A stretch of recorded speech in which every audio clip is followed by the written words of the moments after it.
Okay, is this live? Is everything live?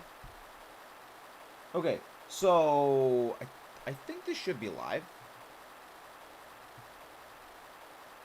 Yes, there we go. Sorry about that, everybody. It has been a while since I have ever set up a new stream layout thingamawhatever, and I kind of forgot. I'm a little bit stupid. But it is Lugia time. It is indeed. What's this again? What is this again? Is it...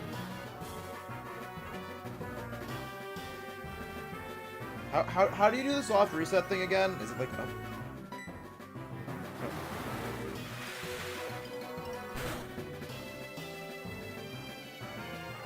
What's the soft reset thing again for DS? Unless, like, you can't do that? I think you can. I think it should be able to do that. It should be something like that. Let me go Google that for a sec. Real heckin' quick. I'm pretty sure there's a sort of a soft reset, like, quick thing. Right?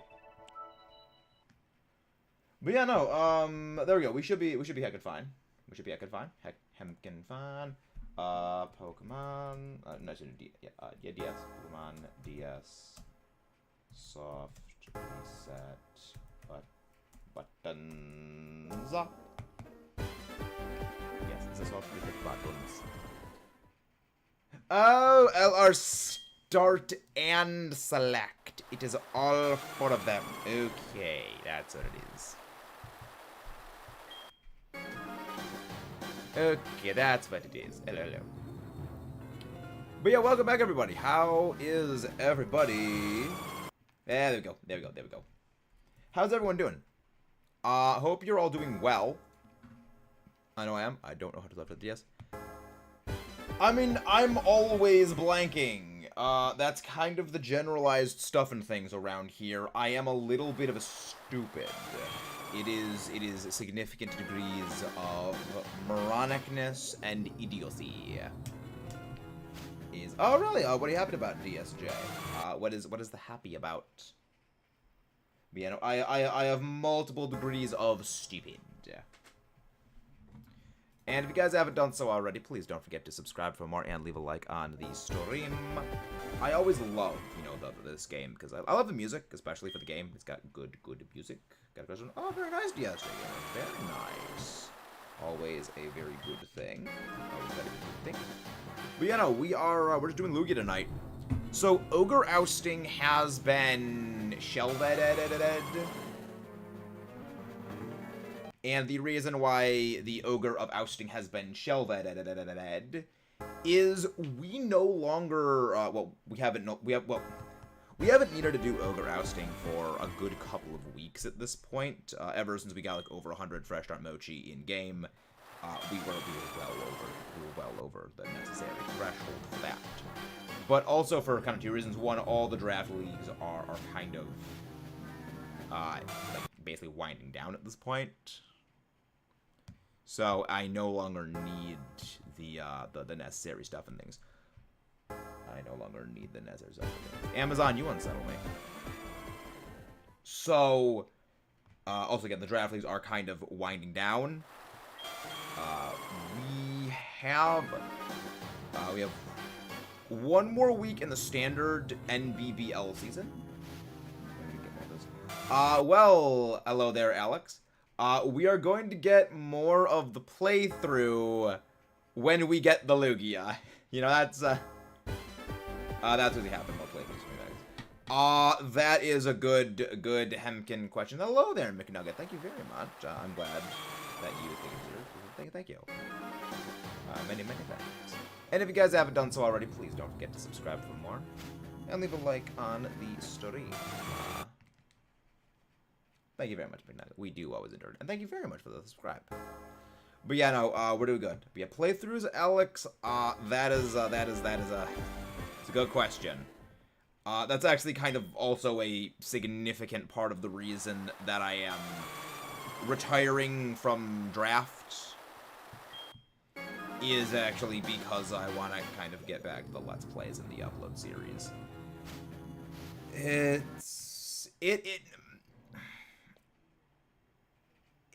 I don't want to say like, oh, it's a lot. Which that you need to figure out, Amazon. You need to figure that out. It should be quite obvious. But I do want to get back to the upload series, and when I'm doing the draft leagues, the planning, the editing, and also the scheduling and uploading of them, it does kind of mess with the actual upload schedule for the various series. Got an Alpha Ursaluna and a tiny Flareon. Very nice, very nice. Yeah, it does kind of mess a bit up with the upload schedule of things. So when we finish that, we will be, you know, trying to get back into more uploads. I want to finish playing Mario Wonder, Super Mario, Super Mario Wonder. I keep wanting to say Super Mario World Wonder, even though I know that is not the actual name of the thing, because I'm a little stupid. And also, hello there, Fire Zero Saber, welcome. Also, want to get back to finishing Pikmin 4 and again a couple of games. I still need to finish Pokemon Let's Go Pikachu and do all the Master Trainers. I've been saying that for like a year at this point. That's why I've not gotten a single shiny alpha. I've only gotten like 6 shinies in all of Pokemon Lemon Arcanine.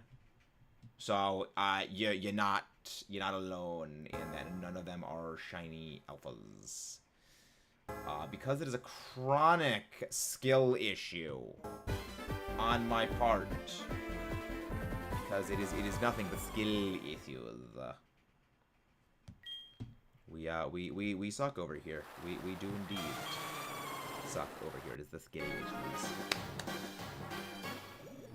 Yeah, at some point I'll probably be back to playing Pokemon Legends Arceus, because I do need to get some shinies in there. It's a different game or a different version I played Heart Gold.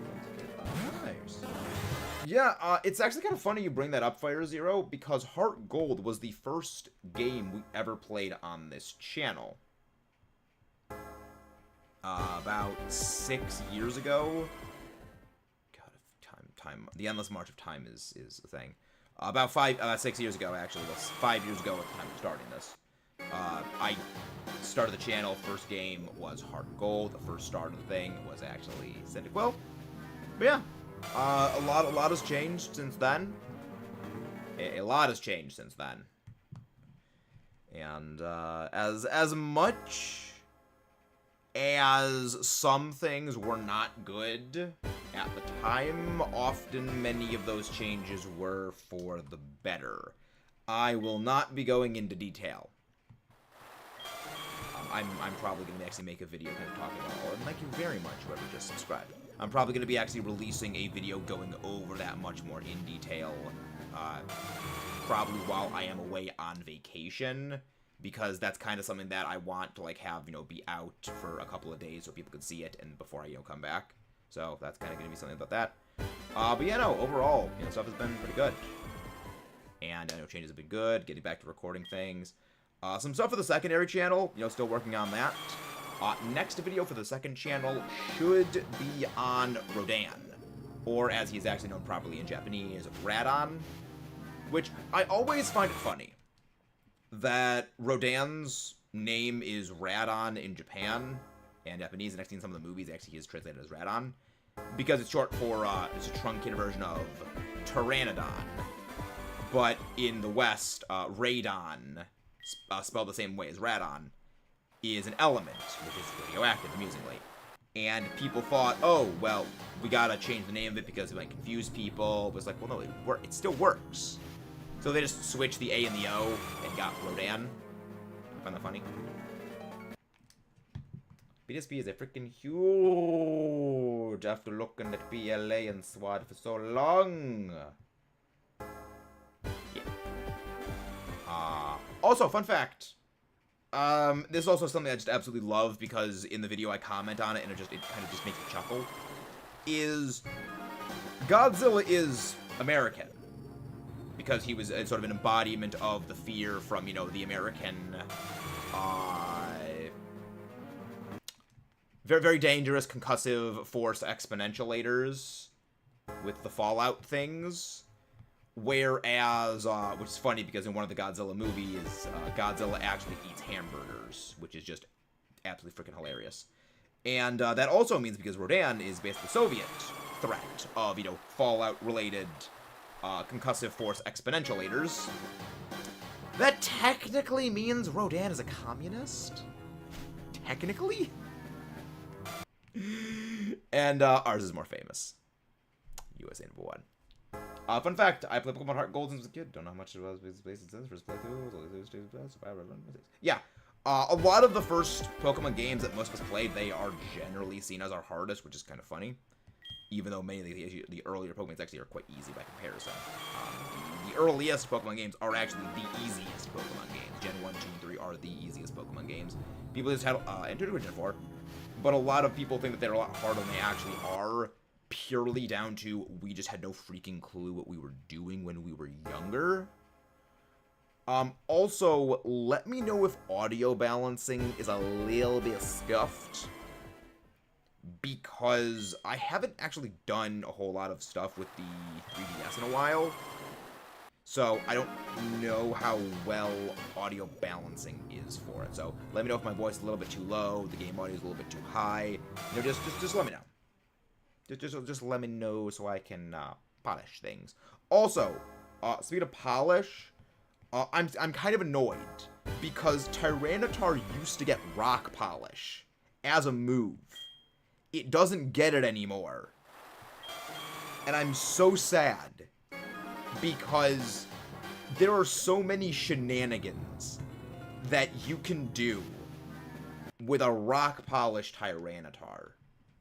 In the modern day, there's so many fun shenanigans you can do with it. Like, because Tyranitar's speed is just at that weird point where a +1 can let it outspeed a lot of things, but a lot of your big, fast threats, it just can't outspeed by just, like, a hair. Like, I believe you have to go max speed Tyranitar, and you max speed Tyranitar, and you go +1 from Dragon Dance. You get outsped by Cinderace at max speed by, I think it's like 2 points. 2 freaking points. You get outsped by Cinderace. BDSP feels good to be back in the home region. Yeah, I mean, I have some issues with BDSP, but I also do like it for some of what it did. I like that you have the idealized versions of a lot of these NPC teams where they have, very good effort values, they have competitive grade items, they have vastly improved movesets, that it lives up to the difficulty, quote-unquote, hype of the Sinnoh games by actually delivering very difficult for the type of Pokemon you're facing battles. Like, I actually do very much appreciate that you're fighting Gardenia's Roserade, and it has, like, Technician. Even though it's only, like, the Poison Sting. But, like, Technician Poison Sting isn't, like, super weak when you consider comparative offensive stats and defensive stats by that point in the game, despite a timid nature. Also, it has a timid nature and effort values in both attack, speed, and special attack, which I actually like. Hello there, Kanto. How do you do? How are you doing, Kanto?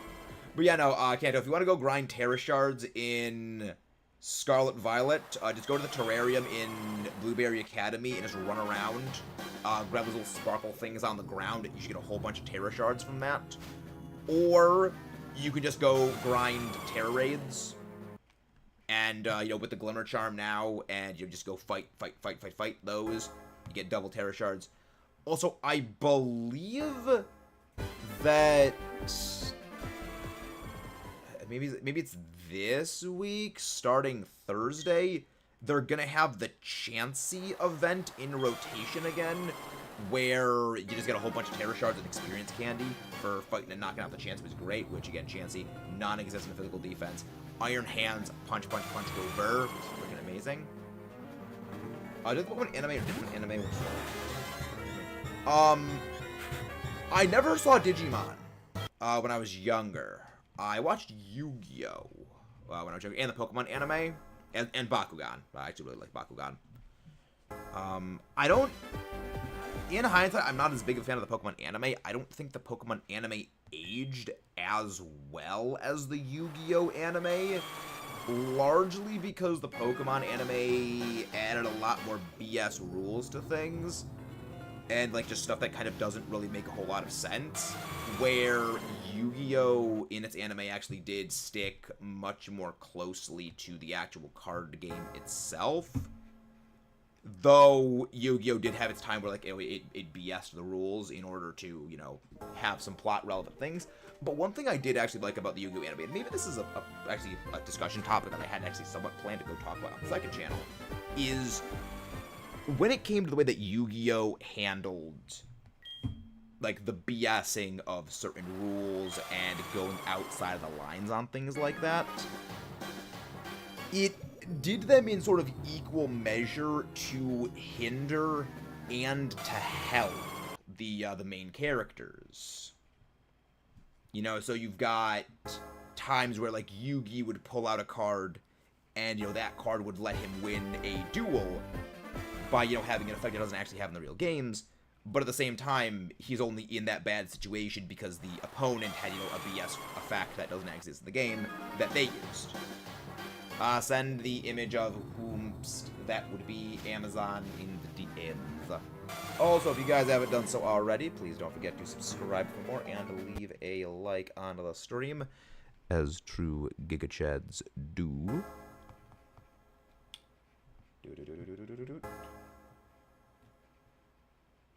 That is the character, yes. Also, I'm kind of impressed you managed to find that character. Like, good on you. How did you find, like, that exact character? Then again, did you just, like, plug it into, like, a Google reverse image search with a screenshot? If you did, that's funny. If second, if that is funny, but also kind of lame. If you knew by, like, name, based. I like how I immediately remembered the way to spear pillar without looking at a guide.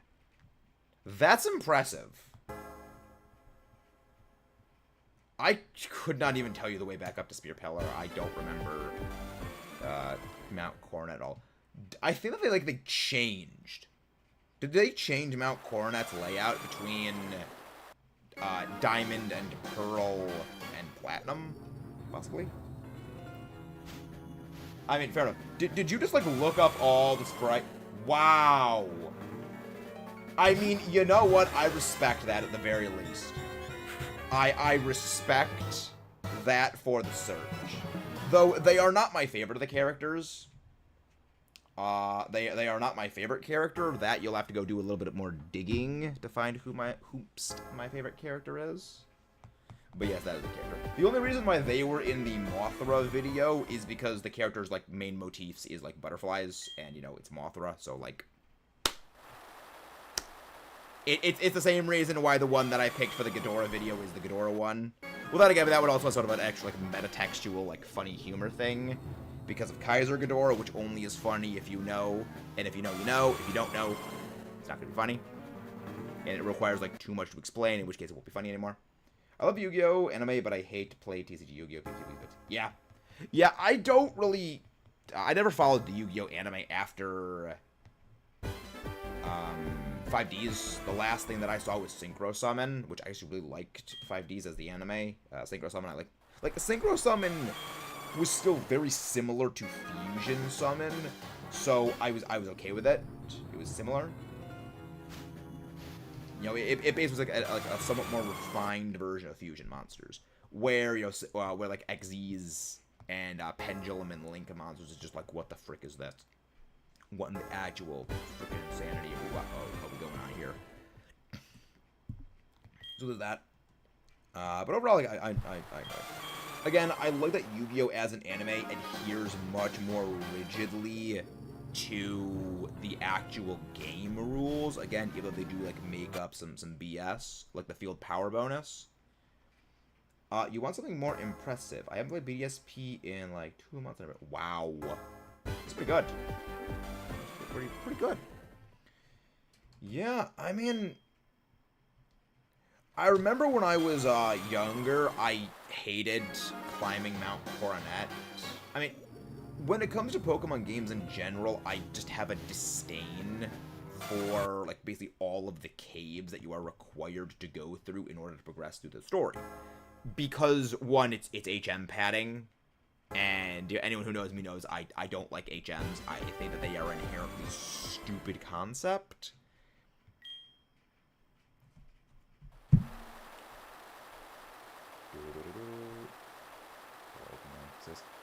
See, the thing is, there's like a massive dent in my head with the freaking background remover. I'm not Bow. I don't have a dent in my head the size of freaking California. I am not Bow. True suffering cave should have brought up a bell. Well, it's more so just the requiring of HMs more than anything. Because back in the, like, again, we all had an HM designated user Pokemon, you know, back then. But for me, it was like, I have to deposit one member of my team that I really like using, and just to get this HM user Pokemon, or just teach the HMs to all my team members. But the problem was, that was back in the days where TMs were not unlimited. If TMs were, like, see, this would have entirely fixed the problem of HMs back in the day. If they made TMs infinite use, and you didn't need to go to the move deleter to delete HMs, there would have been zero issue with HMs. Because the problem was, back when TMs were limited, you didn't want to teach them to your Pokemon because, oh, well, I have to get rid of a TM move to go get it, and I can't get the thing back. However, if they could just be TM'd on and TM'd off at will, there'd be no problem. So again, it's... This is one of the reasons why when I talk about, like, toxic nostalgia and, like, toxic fan service and callbacks, this is kind of what I mean. Is when when a problem fundamentally exists within a game, and the solution to that problem is not put into the game purely to keep tradition. Purely because this is how it always was, so we're not gonna change it. You know, we are keeping a problematic system purely because of nostalgia, and, like, that's a really stupid idea. And you have this Pokemon, like, this is my biggest issue with Pokemon, is they keep doing this. They brought back single-use TMs, and now, yes, they have made a number of, you know, better instances of the system, where now you do have the ability to manufacture TMs at will, which I like. It was a really good idea. However, it's still limited usage. You know, you still get one TM per time, and you have to go grind TM materials, which is a little bit frickin' heckin' annoying. But at least you can get more TMs. What mechanic, tag, team, or dynamics? What do you mean by tag team? Fire Zero Saber. Is that a TCG thing? Or do you mean, like, double battles? Because double battles are still a thing in Pokemon games. But, I mean, I hate all super gimmicks. I think that they are all inherently heavily flawed and problematic. And realistically speaking, all super mechanics should be deleted and never return to the series. They never should have existed. They are all flawed and deserve oblivion. I feel very strongly about this, mostly because I'm a big competitive player. You know, I feel very strongly about this. Ugh, this messed up turn. Yes, Roost, I know, but you gotta remember, I did say back when we were hunting Ho-Oh, I gotta do it. Oh yeah, well, Double Battle isn't really a gimmick. Double Battle is, like, still a format that is used today. It's more of a battle format rather than a gimmick.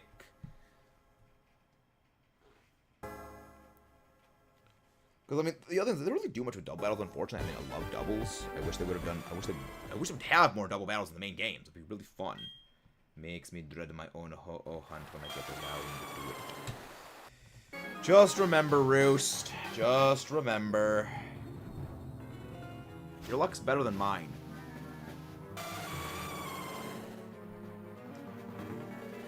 Your luck is better than mine. So, there's that. Also, remember, you don't live stream it.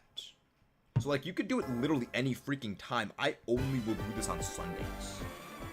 I have a time constraint. You freaking don't. Boy. You can do this any freaking time. I don't. Alright. Buddy. Also, I'm just noticing we are not getting, like, any of the, like, lag or audio issues that we used to get when having the replay buffer running. So, I'm almost wondering if maybe, like, something's up to make it... Then again, that could be the graphics driver that I updated. I'm an idiot. I can say something to the are freaking beautiful indeed. Very, very, very. Also, if you guys haven't done so already, don't forget to leave a like on the stream and subscribe for more. Don't forget to subscribe. Okay, your luck is better when it comes to non-Dynamax adventures. I'll be honest, I don't think I've, like, ever spoken to Lua. Like, I've never... I don't think I've ever spoken to Lua, actually, Roost. So I don't actually know what his luck is. Is Lua still doing content? Does Lua still do the content?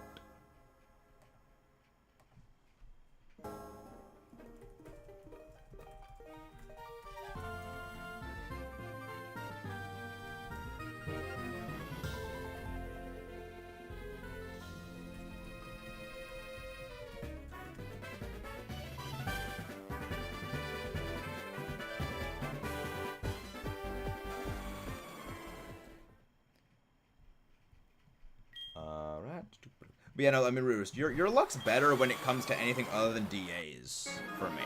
Like, my luck with soft resets is kind of it. Well, my luck with things other than DAs is kind of hit or miss and spotty at best. We do not speak about the frickin' Greninja, Frookie. Time to start the dial. Well, I mean, not really start, but resume your Dialga hunt. So your Dialga hunt is now unpaused. It is now unpaused. You know, we're getting back to the swing of things when it comes to the Lugia hunt. I hate his luck.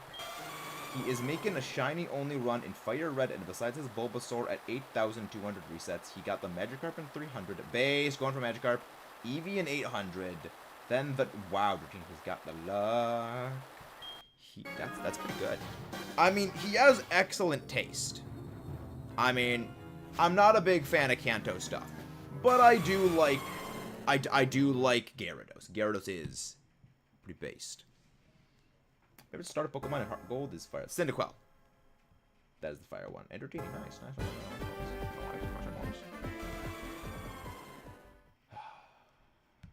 What Eevee is he going to be evolving it into? As of Gen 3, Fire Red, there is only one correct answer.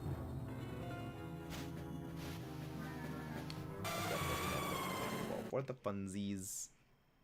Awesome. Pretty baller. He's only doing resets and no encounter hunts, which is wild. He's already evolved a foot. The worst one. He has made the incorrect decision. The only correct one in Gen 3 is Espeon. That is the only correct one. A case can be made for Jolteon. A case can be made for Jolteon. However, Espeon is the only correct one.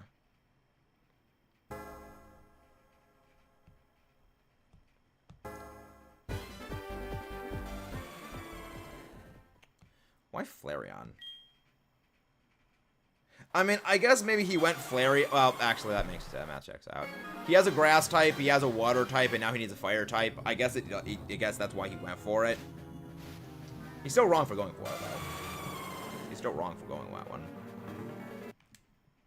So, is he going to be doing the fossils? Because I feel like you can get one of the fossils and then the old ambers to get, like, 2 fossils. I like the design. Boy, I like the design. Yes, but Espeon is good. Espeon is good.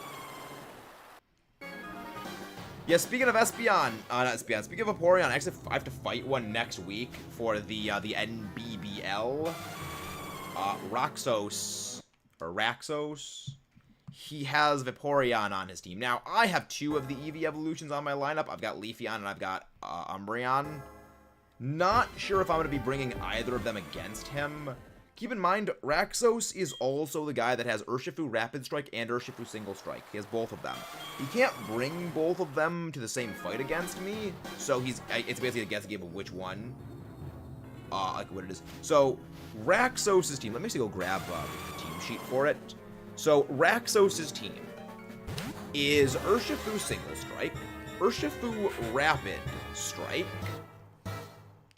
Landorus Therian, horrifying, Landorus Therian, Blando Man, Galar Slowbro, which is his Terra Captain for Terra, Poison, Water, and Ghost, Cantonian Zapdos, the best Pokemon from Kanto, Chinchino, who is a Terra Captain for Terra Normal, Terra Fire, and Terra Ice,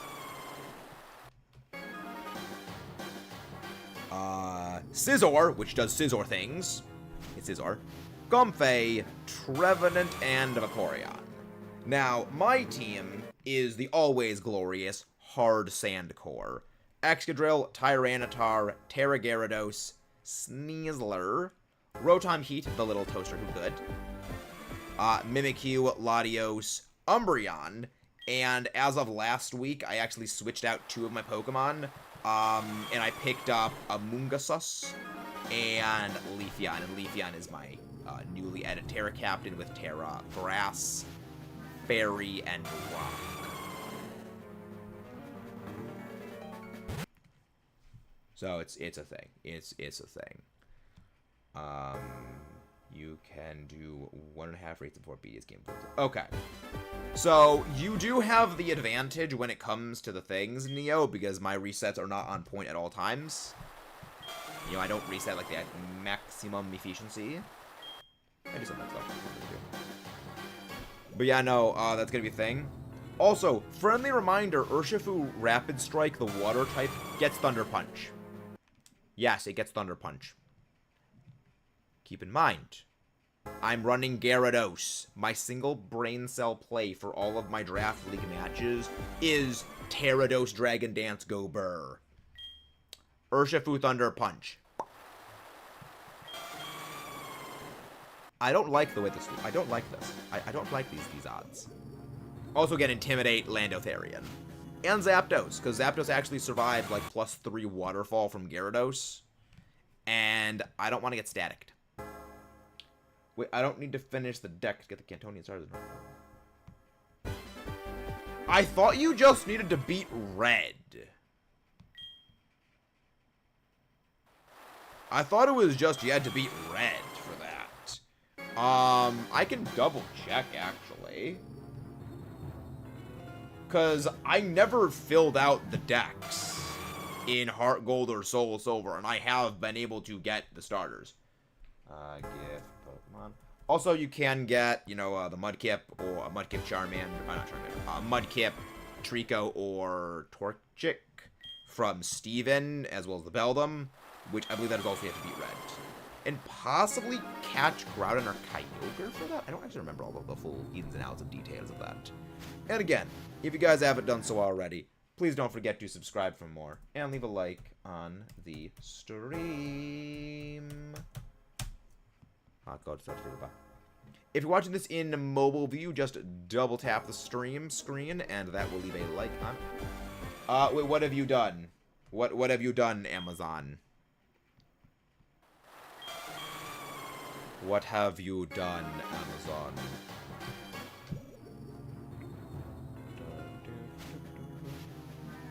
Lugia, not shiny. Alright. Second batch of stars you'll find the Pokemon or trainers start with in the Journey to Kanto in Heart Gold, Soul Silver. These are obtained by visiting Professor Oak after you've obtained all 16 badges and defeated Red. So yeah, you just gotta beat Red. No filling out the decks necessary.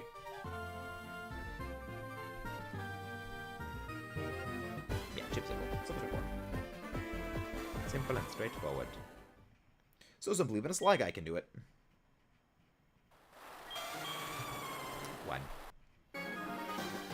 14, 11. Just 500 more. We got a. That's the same character. That's the same. That's the same character as before. Amazon. That is the same one, just without the background art. That's the same one with the background art. The prior one didn't have the background arts. And again, don't forget to subscribe for more and leave a like on the stream if you guys haven't done so already.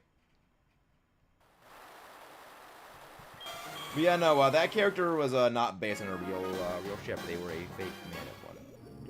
Yes, Shiny Dialga is teal. Why do you ask, Neo? You didn't find the Shiny Dialga, did you? What did you do? Why did you Photoshop that, Amazon? Amazon...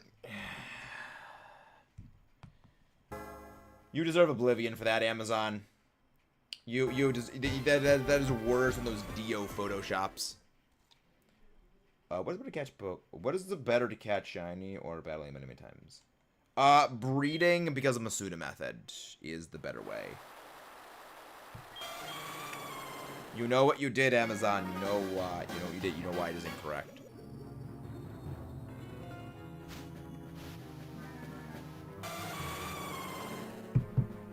You know the sins you have committed. Technically, you aren't catching them when you breed them. That is also true. That is also true that you don't catch them technically. That is a very true statement, Mr. Roostman of Chicken. But yeah, we ball. Okay. Don't forget to leave a like on the stream and subscribe for more. But yeah, no, Sundays are going to be our soft reset Lugia hunts. I do need to get back to the shiny hunt. And it is full odds, and for those of you who are wondering, this is in physical hardware. We are doing this on an actual 3DS, the capture card installed. Friggin' $300 to get this thing installed in the thing. Friggin' 6 years ago, had to ship it up to Germany to get it installed.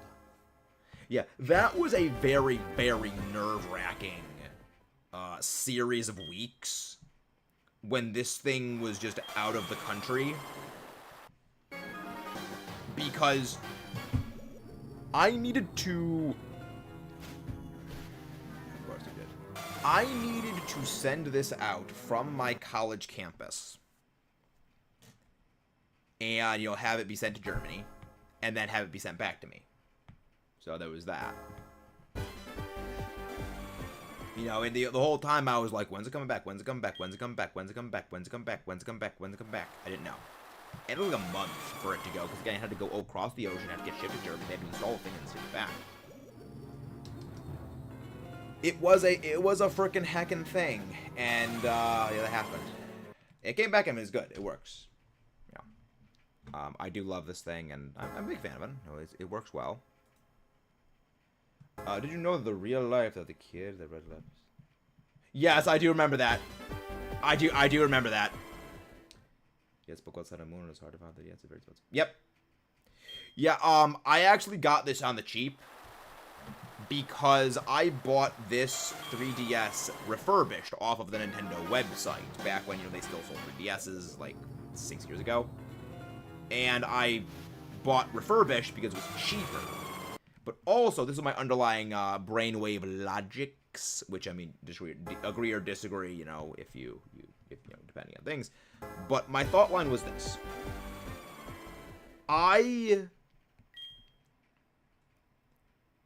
This thing is a lower price than the other DSs. It has the Pokemon theming on it, and so I like that more. But also, and this is the main one, it was refurbished. Because it was refurbished, that means something broke. And they knew it was broke, so they re-inspected it, fixed it, and now they have... So I would say it's better than factory new. I have known a couple people who they have bought refurbished stuff, and like, you know, of course the stuff breaks. But like, you know, mine is fine. You know, mine's good. You know, nothing wrong with it. I think that there might be... Yeah, the closest is there's, like, a little chip on the plastic right here. Near, like, the hinge thing. But, like, that's it. Everything else is good. You know, the artwork on the back of it is, you know, still perfectly pristine. It's great. You know, it's great. I love it. I have at times honestly debated going and buying another 3DS with a capture card installed in it, because I, like, don't want to put wear and tear on this DS. Because, I mean, I can already feel like the buttons are, you know, getting a little, you know, less springy because of, you know, reasons. You know, again, pressing the buttons, it does that over time. So, I have that. But, you know, I really only do use it for things like soft resets, and especially, you know, back in Heart Gold Soul Silver, I don't need to press the A button nearly as often as you need to press the A button in a lot of the other Pokemon games. And, well, just DS games in general. And, you know, in the Wii U, the 3DS Pokemon games, you can use the touchscreen basically in simulation of the A button or the L button. So, I don't, like, have to use the A button nearly as often, and that actually helps. Love 2 bits, even with the stylus. You know how long it's been since I wielded a stylus. I have my, yeah, expensive 3DS limited edition Eevee. Really? How much does the limited edition Eevee DS go for? I'm curious on that, because I didn't know about that. But also, I would never buy an Eevee 3DS, because I don't really care much for Eevee. I'm gonna say this, I'd never buy a Pokemon, I never buy a Pikachu limited edition DS, because I don't really care for Pikachu. So it's, you know, I go for, like, I go for the cool Pokemon, the good ones, the actual good ones. But yeah, I mean, I just went for the, also got the Island Tyler just bought a really rare Game Boy Light. He almost imploded with it. Ah, good for him. Good for him. Good for him.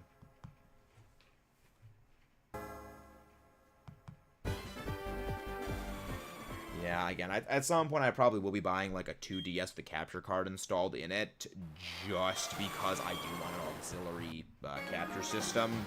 Because again, as much as I do love this DS, and I do have sentimental, like, I have sentimental value for, of course, recording with this DS. This is what we recorded the first video we ever did with, you know, on it.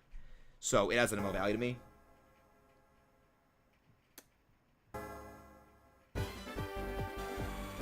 Yeah, Dialga is kind of weak to fighting. Dialga is indeed a little bit weak to fighting, you know, double weak to fighting. I do kind of want to get, you know, another DS for a capture system, just, you know, so I don't need to actually keep using this one. So again, you know, the batteries don't get strained, and I can just, you know, kind of preserve this DS. Hello there, Kieran Sunny Faulkner, and how do you do? How does you do? Again, don't forget to leave a like on the stream and subscribe for more if you guys haven't done so already. We do it good. We do it well. We do it well.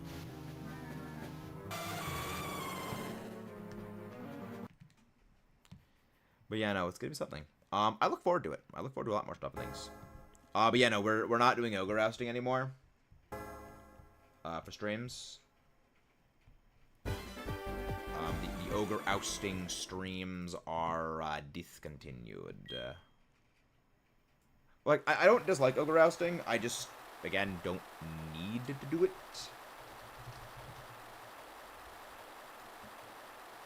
I don't need to do them anymore because, again, the draft leagues are winding to an end. And also kind of another, like, oh, wrong button. Another actual kind of thing.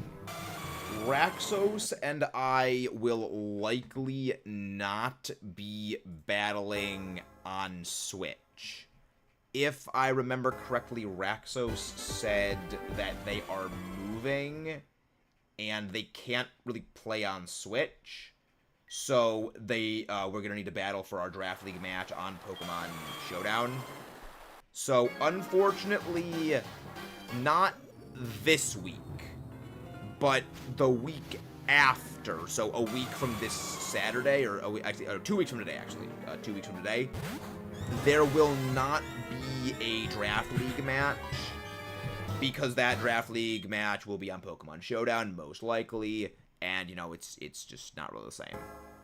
You know, I don't do battles on Pokemon Showdown because I don't have the same investment, just mentally and emotionally, when it comes to battling on Pokemon Showdown, and it does very much show in my commentary.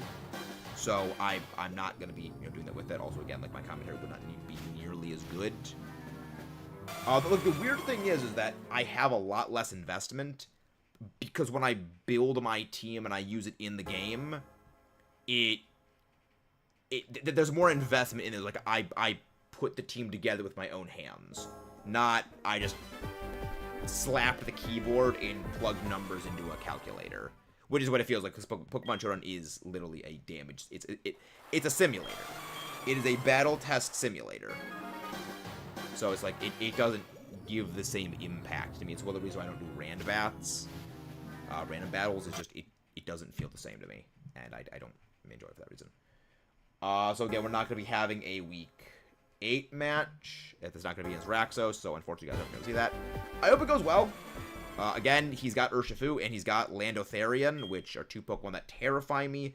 And he's also got Vaporeon, and Vaporeon and Zapdos can both survive a hit from Gyarados, even at, like, +2. So, and Vaporeon's got Haze, so that literally just shut down my entire Gyarados build of Dragon Dance. You know, it literally shows my entire Gyarados build. I'm super sad Gyarados no longer gets Power Whip, because if Gyarados did get Power Whip, that would just freaking flatline that Vaporeon quick, fast, and in a hurry. But sadly, it doesn't anymore. I remember that intensely because of Sly Guy against Pep. Back in EBL Season 6, the one where I won flawlessly, I had a Gyarados on that team as well. That was back in Torchido, but Gyarados did get Power back in Generation 8. And I remember Sly actually said he was, you know, he, like, dang it, he actually does know about Power with Gyarados. Because in that one, Sly had Rotom Wash. And, you know, if it weren't for Gyarados getting Power Whip as of Gen 8, then Rotom Wash is nearly a perfect answer to Gyarados, because Gyarados just doesn't really have moves for it.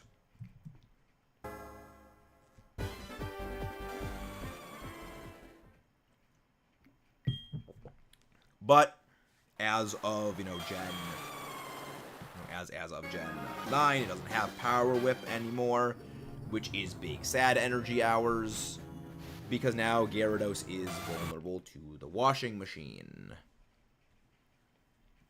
I mean, Rotom Wash is just annoying as crap. I like Rotom Heat more. Rotom Heat is my favorite of the Rotom appliance forms, and even actually the base Rotom as well.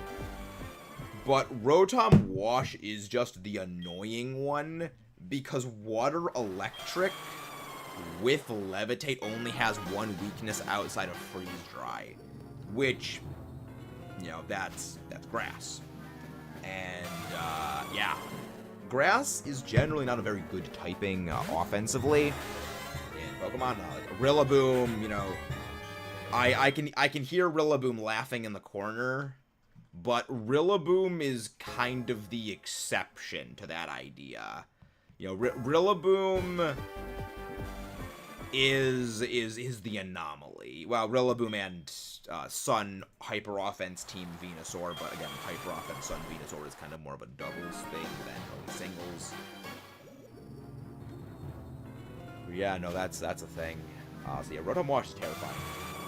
I also, like, again, it's also like one of the few things that is able to be, you know, hit by Mold Breaker Excadrill that still can terrify Excadrill in return, because it's still faster than Excadrill. And again, it's Hydro Pump and Willow Mist. So, like, again, Excadrill does not enjoy the Rotom washing machine hours. But hello there, Kayla. How do you do? And again, if you guys haven't done so well already, don't forget to subscribe for more and leave a like on the stream. Probably actually should move down the Lugia at some point. I need to rearrange the screen layout. I need to rearrange the screen. The screen. Let's go to 6. Sticking those counters up. I'm counting it. Yeah, we're about an hour in, and we've only gotten about 90 encounters. Yeah. Soft resets. Old games expensive. Like Pokemon Gold, $200, Tales and Phonies. Yeah. The older Pokemon games that were never digitally re-released go for a lot of money. The other reason for that is there is an anti-piracy installation actually within Black and White. Within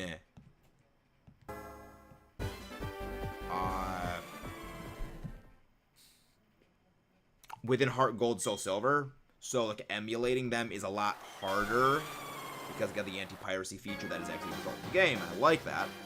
It's good. But yeah, it also makes, you know, people have to buy a real copy if they want to play it. So it jacks up the resale market. And I mean, the other thing is also this kind of like also like perpetual arms race of Pokemon games, where people know that people want these games because of nostalgia value. So they can basically charge whatever the frickin' price they want, and it just jacks the price up. Because there's also just less copies on the market for resale value.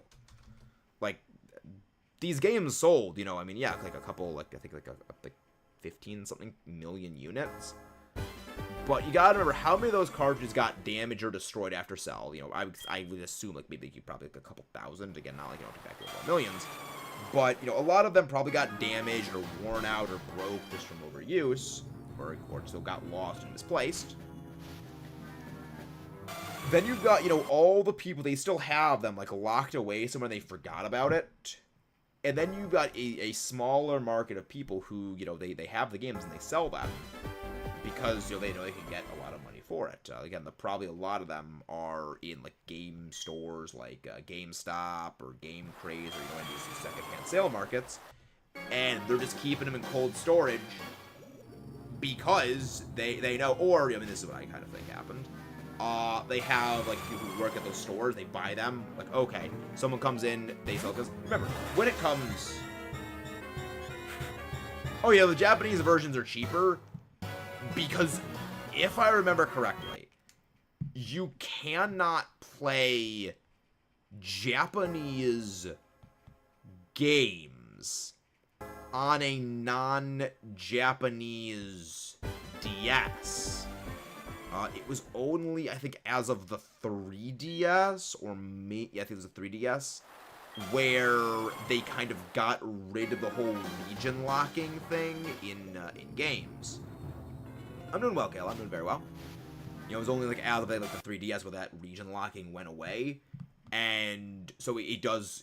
It's one of the reasons why you see like the big discrepancy in price values between Japanese version of games and English version of games, because there's a lot less of the Japanese versions of the games, but there's also less demand for the Japanese versions of the games because not as many people can play them. So it does kind of drive the price down. Which is a kind of, again, market balance out like that, which is, again, is a good thing in some cases.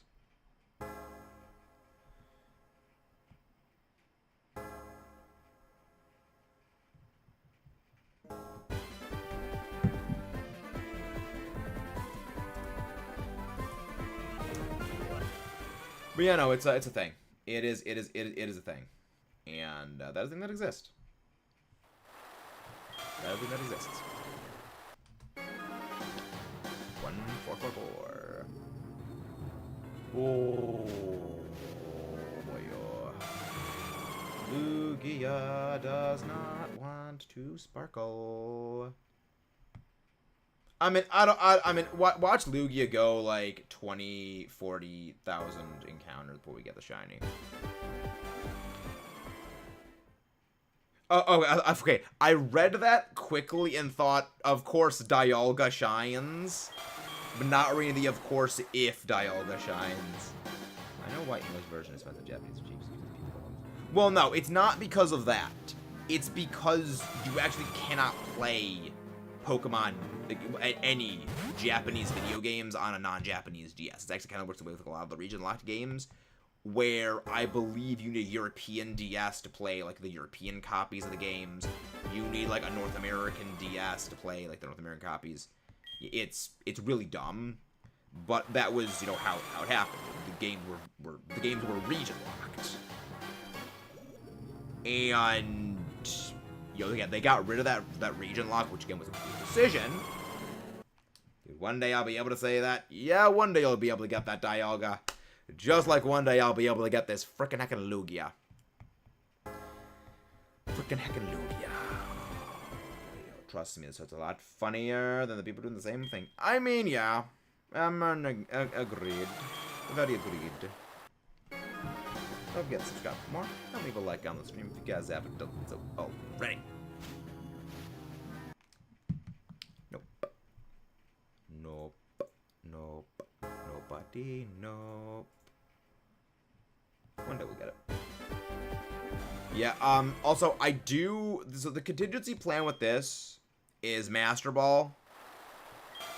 So if it comes down to the wire, I do have somewhere written down how many power points all of Lugia's moves have. And if I remember correctly, Lugia has like 35 power points. Hello, Pokemon Trainer Emerald, it's been a while.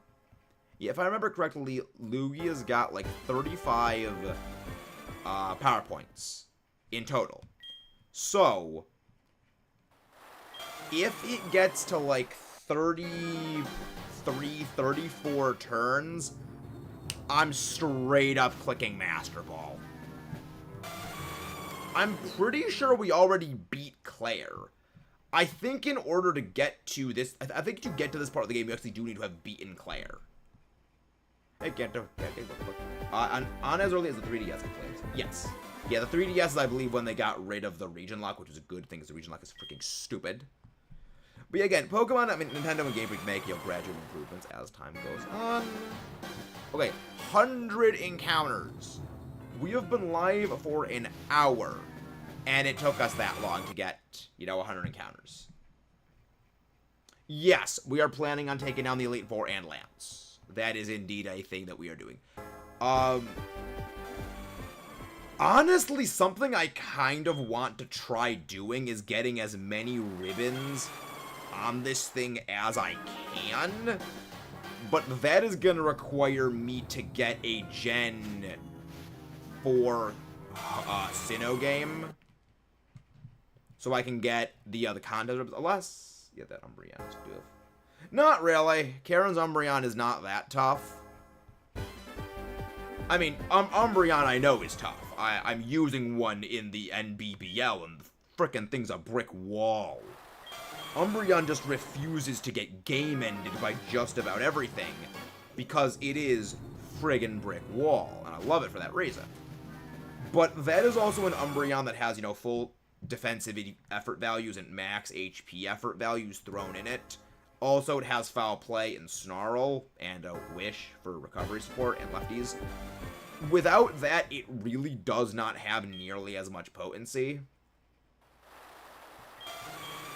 One Destiny Bond. Well, I mean, we're not doing a Nuzlocke.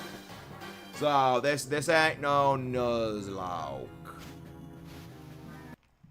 This ain't no Nuzlocke. So we don't gotta worry about them stuff of things.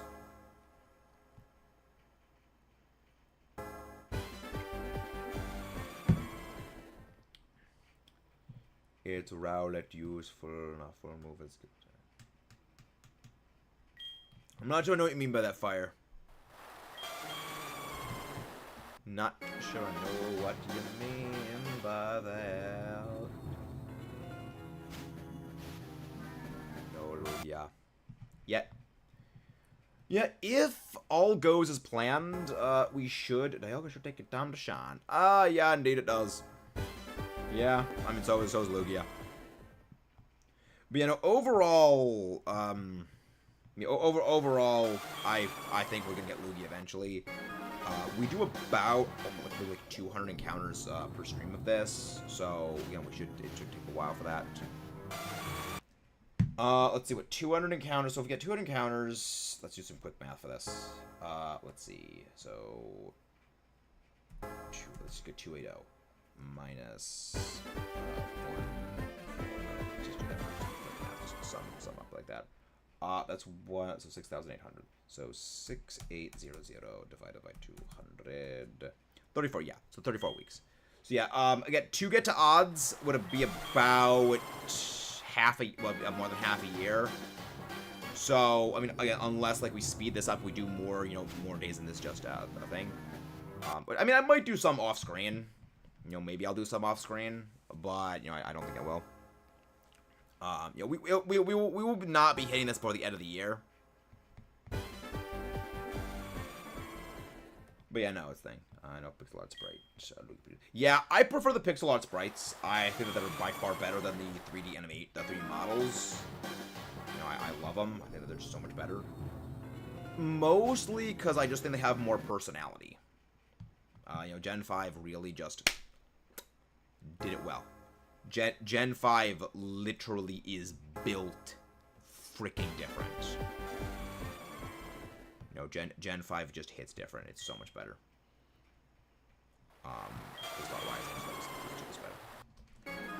I do hope it. I know this is never gonna happen, but my biggest wish is that if and when they remake Gen 5 of Pokemon, they remake Gen 5 Pokemon in pixel art style.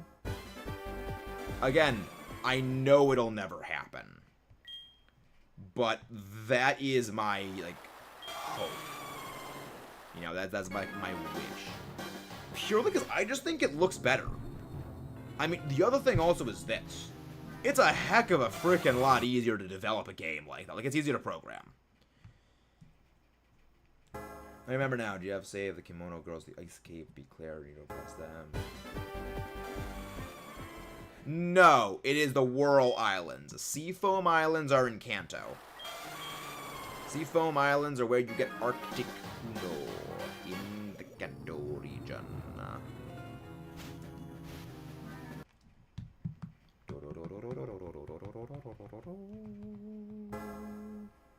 But yeah, no, you have to beat Claire in order to get to this point in the game. Yes, you to get the island views. Because remember, Seafoam Islands is Whirl Islands is in Soul Silver, Heart Gold, go to the top of the Bell Tower. Which, honestly, I like this. I vastly prefer this. Because the Bell Tower is annoying. Which is funny, because you need HMs to get here, but it's overall a vastly more straightforward route to get to Lugia. The Bell Tower is frickin' annoying. It is warp panels. I mean, it's not... I mean, you don't need HMs, which is a good thing. But it's got warp panels. And anyone who knows me knows I hate warp panel puzzles. And I hate slider puzzles. Not Lance. Giovanni's Gym, Giovanni/blue/green. Yes, there's warp panels in the Bell Tower. I hate it. I hate warp panel puzzles. I hate them. So I hate Giovanni's Gym, Giovanni/blue/green, because in the Japanese version his name is Green. I hate his gym. I hate Sabrina's gym because it's a warp panel puzzle. I hate the top of the Bell Tower because it is a warp panel puzzle at the top of the tower. They are things I do not like. It's mostly because it's like, having to remember, like, where stuff off-screen is for where slidey puzzles are. How I used to do sliding puzzles. When I was a little Metamax, when I was a little Beldum brain cell. What I used to do is I used to save the game, then go on a then go to the sliding thing. If it didn't work, I would shut the game off, turn it back on, do a different thing. And that's how I would do sliding puzzles. Fair gym next. Well, the fairy gym leader in X and Y is a reskin of Sabrina's gym. Yes, I feel like I harp on this like anytime X and Y ever comes up, but X and Y is a Gen 1 remake in everything but name. Valerie's gym is a complete reskin of Sabrina's gym.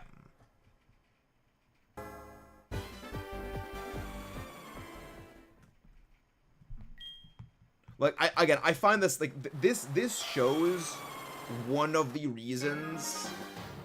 Oh, yeah, no, there is a trick to all the warp panel puzzles. This shows, this is the reason why I do not take the top shelf of the Pokemon community, I hate the show changes the console. Oh, yeah, there's actually a thing about that Fire Zero. Like, this is the reason why I do not take the top shelf of the Pokemon content creation community seriously. They say the games don't innovate, they don't change, they're just the same thing over and over and over again. However, when the games actually do innovate, they complain. And then they just, yes, queen, over, like, the games that literally are carbon copies of the prior games. Like, again, XY Kalos is a Gen 1 remake in everything but name. But people, like, hail it as the greatest thing of all time because it was innovative. And yet, like, they blast Gen 5, they blast Gen 7, they blast Gen 8, they blast BDSP. So it's like, that's the reason I don't take them seriously, because it is beyond disingenuous. It is beyond freaking disingenuous, and it annoys me. Well, there's a trick to all the warp panels. There's a trick to all warp panel puzzles. I just don't like warp panel puzzles. Because they all look the same. When it's like, okay, here's a panel puzzle here. Oh, of course, he goes here. I just don't like warp panel puzzles. I really hope. Because I would just run around. I just, like, keep going one to the other and just trial and error and get to the right exit. Or, well, when I was doing the Let's Play, I literally just looked up a guide for what ordering to go where, and that's how I figured it out. Not proud of it, but that's what I did. Same exact thing that I did with, like, any area where you need HM Flash in order to bypass certain areas. I would just look up a map of what the area looks like with a grid with, like, fully lit up. So I would know, okay, here's how many steps I have to take, turn here, walk this many steps, turn, do this, without needing to use Flash, because again, Flash is annoying as freaking heck. But yeah, that's what I would do. Because again, I just don't want to deal with those things. Of course, 3D games only. Well, the thing is, the 3D games literally added nothing. They added literally nothing. But yeah, again, I hope that Legends ZA is a good game. Again, I am by no means a fan of Kalos XY, but that is the exact reason I want Legends ZA to be good. It is specifically because I don't like X and Y, because X and Y sabotaged itself for nostalgia and fan service, that it destroyed its own potential identity in the future. Again, for the sake of fan service, which is never a good thing. Hopefully.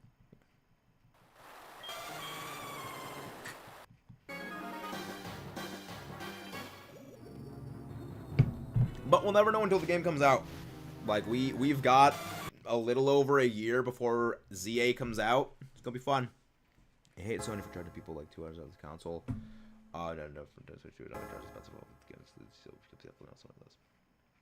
oh, you know, I mean, Nintendo has already won the console wars. So, Xbox and PlayStation are basically, like, used at this point. They're basically just expensive gaming PCs that don't have PC features at this point. It's really just a legacy reason why people stick with those things. Because they're going for, like... At the point, like, where you're buying something like an Xbox One or whatever it is and a PlayStation 5, you might as well just buy a gaming PC anyway, because basically all of those games are actually still on PC. Or, like, they will come they will come to PC in, like, a couple of months. Can we know if every Pokemon presents as well? Yeah. I mean, I'm not surprised we haven't gotten any more info about ZA, because what they're doing is they're letting us cook. Like, the community has played right into Pokemon's hands in the most brilliant ways possible. And that is, they show the Mega Evolution logo at the end of the ZA trailer, and that is all they need to do to get people talking about the game 7 months out. Hey, Ramsey's HB. Oh, Pokemon coming from those Switch games. Very unlikely, Ramsey. So, there's actually a bit of a problem with those, which goes into actually the ability to easily clone Pokemon, which is something that the company actually, like, hates, and they are trying to stop people from being able to clone Pokemon and illegally duplicate them. That's actually sort of a bit of a separate thing. Actually get that. But, like, the ZA thing with the Mega thing. They've put out a single trailer. It was a teaser for ZA. And 7 months later, we're still talking about it and speculating on new Megas and yada yada yada yada yada yada. All of that because of, like, not even 5 seconds in the trailer where it just shows the Mega logo. What they are doing is farming the content creation sphere for free advertising. Because what we're doing is we're making videos, we are speculating, we are theorizing, we are fan idea creating, we are getting the word out to other creators, our audiences, and building up more and more hype for this game. They have literally created the freest form of advertising by getting the audience to advertise the game for them to other potential buyers. Like, it is brilliant. Like, they know how to use the audience to get exactly what they want, and it is brilliant, and we just play it right in their hands. The funniest part is Megas are probably not even coming back to the games, and they're probably retired completely from the whole series and never returning to the games. You Megas, Pokemon for returning legendaries. Very unlikely. It is very unlikely Megas are ever going to be returned to the series, and unlikely to even be in ZA, which is, I mean, depending on your stance, is a good or a bad thing. But yeah, no, the old school Pokemon games coming onto Switch, that is very unlikely. The main reason is if they come to Switch, they would need to be disconnected from Switch Online. The reason for this is actually very simple. If you use restore points, you can use restore points to basically clone Pokemon. So, say someone has a Mew that they get in red or blue or yellow or any of those games, and you make a restore point, which is basically a save file. You could have, I believe, 4 restore points at a given time for each game. And so you make a restore point for, after you get that Mew.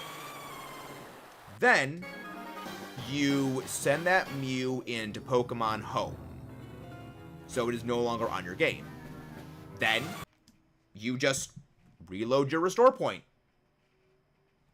You have Mew again. You save game, turn off, turn back on, Mew, redeposit into Pokemon Home.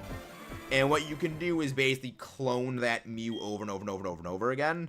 And the same applies to basically every Pokemon as long as restore points exist.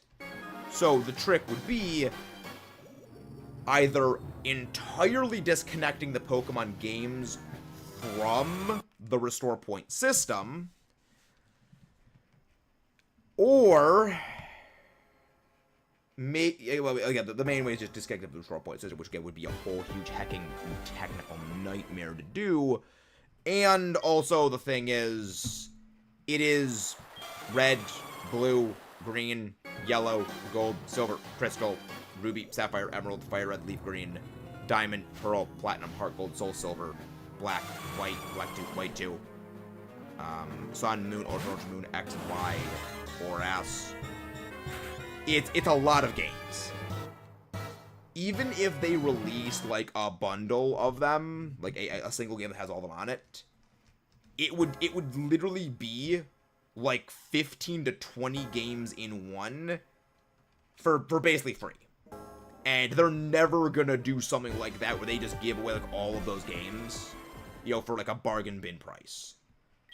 Realistically, if they do a re-release type thing, it would be like, okay, here's your Gen 1 games that you can play, and it's like $30 for them. Here's your Gen 2 games for like $30 for all of them.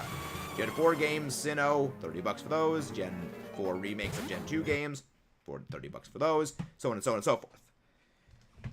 And,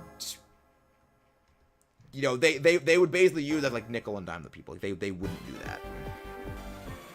They just... They wouldn't do that. I mean, and again, just look at the history of how Pokemon has handled re-releases of the games on their systems. They released Gold, Silver, Crystal, and, like, Red, Blue, and Yellow on the 3DS, and then, like, what, 2 years before, like, the Switch came out? And the Switch 2 is coming out next year. Well, no, the Switch is already out by then. Like, oh, yeah, no, like 2-3 years before the 3DS was discontinued. So when the 3DS was basically done, then they added those games to it. So very likely if they follow the same pattern, it's probably going to be like 3-4 years before those games come to the Switch. But also because they've also like had remakes of those games be on the Switch, that the games are technically already there. Like, technically, they already have Pokemon, I guess, Yellow, Pokemon Yellow version, Pokemon Diamond, Pearl, Platinum, are already on the Switch. Very likely, the Switch 2 is going to be having a Generation 5 remake, which, again, knocks out the Gen 5 games. At that point, all that you have left is just Gen 2 and Gen 3, which need to come to the game. And that, very likely, is, you know, not probably going to come. So, again. It is a bit unfortunate. Like, it's very unlikely that we will be getting those games eventually. It is very unlikely. Legends Z Day? Do I think the game will be all of them on one version? Well, again, the thing is, they wouldn't do that purely for the reason of they would want to charge you out the nose for it. Again, they know how valuable the intellectual property of those games are, and they will not let that go. Like, they know people will pay premium to have old school 8-bit crappy Gen 2. You know, I apologize for the brutal honesty. But, you know, you look at the games of Gen 2 in the art style and how they play mechanically compared to, you know, Gen 3, Gen 4, it's just night and day. You know, it's not a lot, I mean, not a lot of people would actually play it. They would also need to go basically reconfigure a lot of things. Imagine the pixel art on the Switch would be clean. Yeah, it'd be great. I love it. Like, again, I'd love to see it. But a lot of people, like, they wouldn't care. Because you gotta remember, as much as people say to the contrary, the vast majority of people who play Pokemon are younglings. Like, the vast majority are younglings. The reason why people think it is older audiences that are the ones that predominantly play Pokemon is because content creators tend to be a lot older. You know, because they have built up the infrastructure, time, and ability to do that. The thing is, if that was the case, and, you know, the majority of the people are actually adults playing the games, you would see the Pokemon games always continuing to increasingly outsell each other. You know, it would keep happening that they outsell the previous because they're bringing in new people and the old people are still staying. Thing is, the games are outselling each other, but not to the same degree. It is a minor outselling. And a lot of that is because more younglings are coming into playing the games as more and more older audience players leave. You gotta remember, Pokemon is 30 years old next year. People who played back when Gen 1 first came out, they're what? 34, 35, 36, maybe getting close to 40 years old. They've got a job. They've probably got their own family. I mean, they've got kids, they've got a wife, or husband. They don't really have probably the time, the drive to play these games again and keep up with the modern games. Again, unless they are a content creator for Pokemon, where, like, literally their career is doing Pokemon things. And that's not the vast majority of people. Which is the reason why, like, the argument of the entire demographic of Pokemon as older audiences is complete bull. Because the vast majority of people who were the older audiences just do not have, like, the time and the resources to sit down and play these games. The other one that people a lot of times say is, well, the only people coming in and buying the games at the store for themselves are, like, you know, the older players. That's correct. However, counter-argument. Younger players, they don't care about physical copies. Like, younger players, they don't give a crap about physical copies of games. Because, yes, it's kind of annoying when I want to go switch games to play. I need to go dig around through all of my games, find that my freaking Splatoon 3 cartridge is for some reason in my Pokemon Shield case. And you're just reading everything. It's annoying. And younger players, they just buy the digital copy. They don't need to go to the store. They don't need to find a whole bunch of games. They just have it in, like, the cassette, the kiosk thing. They can just go and play it, like, there. Younger audiences, they don't care about physical copies the way that we do. The only reason, like, they still make, I mean, yes, obviously there's still a market for physical copies. But the only reason they make physical copies is because there are still enough of us that buy physical copies to make it, you know, worthwhile. As well as because there are data limitations on the Switch itself, and, like, you can't, you know, have unlimited data capacity. So yeah, there's also that. But yeah, no, it's the vast majority of people who get the games. They play them. They're younglings.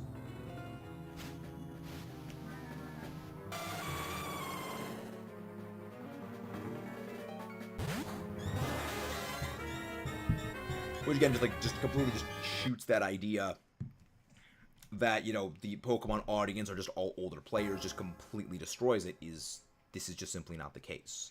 Again, I am comparatively young for what I call, like, the old guard of the Pokemon, like, players. You know, these are people who, like, they grew up with Gen 1. My first generation that I saw was Generation 3, and I was the tail end of Gen 3, and my first one I actually played properly was Generation 4. So I am, you know, comparatively, like, a decade younger than most of them. And, you know, I'm 5. So, again, I'm on the lower end of that. You see a lot of the big creators, they're in their 30s. So it's like, It's not the case. It's just because the creator spheres. Hey, Rab, welcome. I don't think I ever caught myself. Yeah, we did ogre ousting every other Sunday. Largely because ogre ousting, I still needed them for fresh up mochi for various things. But for this, we're doing back to our Lugia shiny hunt. Because I do need, my shiny Lugia still. And, yeah, we ball. Yeah, we still go for our shiny Lugia. But yeah, no, we're doing okay. We're doing good. We're doing good. It is good. And again, don't forget to leave a like on the stream and subscribe for more. 1,500. We are... Well, we're getting somewhere. We are... Like, what? We're under a fifth of the way to odds. We're crawling our way there. We're crawling our way to odds. We are probably going to get to like maybe what, a 1,550 by the end of the stream. Maybe we'll try and go a little bit more. But yeah, no, we do into this. But yeah, Lugia shiny hunting, I do enjoy it. Yeah, well, an hour and 26 minutes. It's not bad, but the Lugia hunt, it does take a while. It does indeed takes a significant stretch of time to do the Lugia stuff things. But eventually it'll all be worth it in the end. It'll all be worth it in the end. And then after this, I'm gonna go watch some more Hololive stuff. And then I will let the brain rot just absolutely take control. And I mean, well, I can't let the brain rot completely take control. I still need to finish the Rodan video.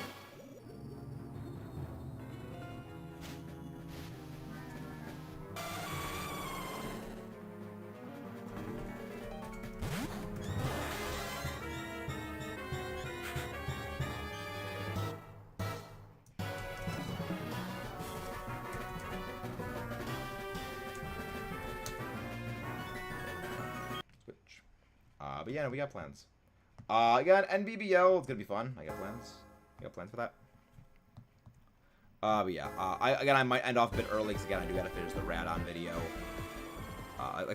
I still need to record the Rodan video, and that's coming out Tuesday. So I am going to need to like super furiously edit that video tomorrow. And I mean, I can do it. I've done more in less time. Like, the vast majority of the Mothra video, I did in about, like, a day. And the Mothra video is going to be longer than this one. The Mothra video is probably going to be, like, maybe twice as long as this video is. Because the Mothra video was a lot bigger than the Ghidorah video. And the Ghidorah video was about half an hour. The Mothra video, I think it was over half an hour. In this Rodan video is even smaller than the Ghidorah video, which is good because the Rodan is in comparatively few movies, so he has like the clips are a lot more readily accessible, so I can just go grab those and we ball. What's all you like about it? Gen 5 remakes, like BDSP, Gen 5 BDSP style. Like, to a degree, I think a Sword and Shield style for a Gen 5 remake could work, but they would need to adjust the proportions of, like, the characters. Because this is kind of the reason why I said that a Sword and Shield style would not work for BDSP. The areas would, if you went with, say, a Sword and Shield style, physique of the characters, and then not the chibi style, the areas would need to be, like, so cramped because they're tiny. So, you have, like, the stick character, and then, a cave would be, like, again, the same width. A good idea is imagine this, basically. Say you take,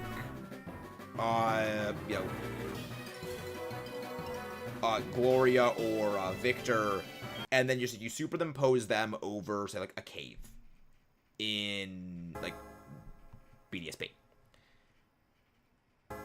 And you get, like, same like, footprint area, so, like, the surface area on the ground the characters occupy is the same. It would look so awkward having this, normally proportioned out human in a cave that they can take 2 steps, and then they're already on the opposite side of the cave.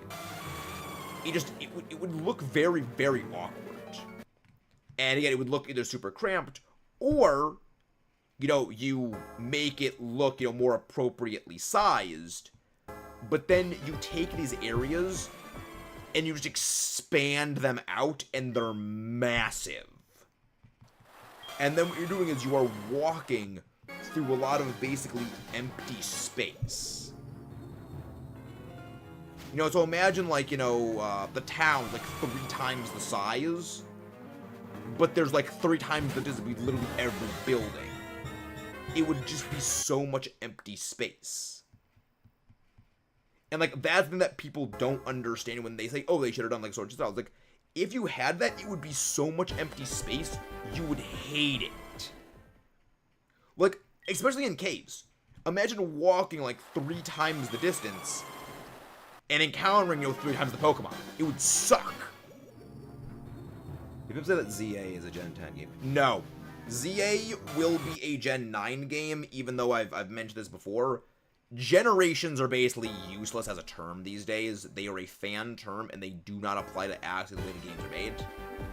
I see what you mean, and that people say Gen 10, it wasn't announced yet, possibly Gen 9 remake. I think it's a Gen 9 game. I mean, it's a Gen 9 game. Again, the thing is, generations as a term are completely meaningless, because as of Generation 4, what generation meant has not been followed.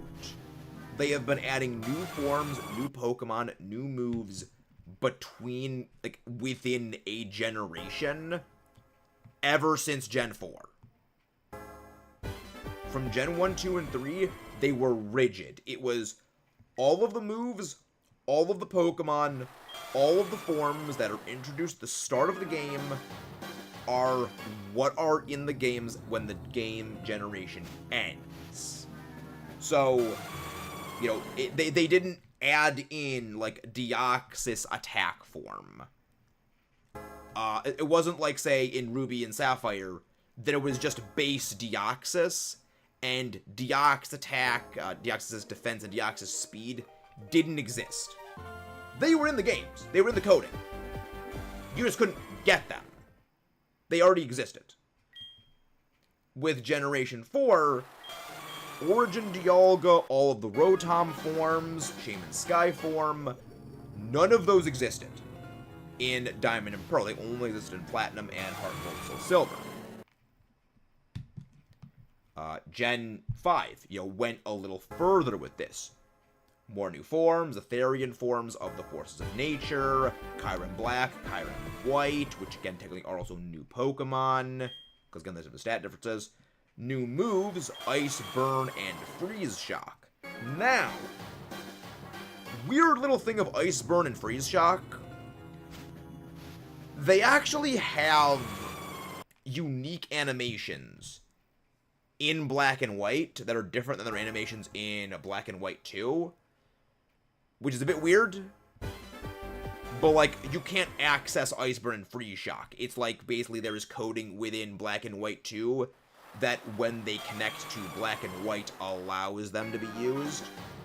They learned, actually, from Gen 4 that it just reverts them back to looking like their counterpart forms within the first game, but it preserves the stats and the moves as the other game's forms, because it just uses the visual coding information. It's really interesting. Yes, there's a very big difference between stat difference of Kyurem Black and Kyurem White. Very big. Kyurem Black has, I believe, 170 physical attack, 130 special attack, and Kyurem White is 130 physical attack and 170 special attack. But yes, there is a very big stat difference. There's a very hecking big stat difference.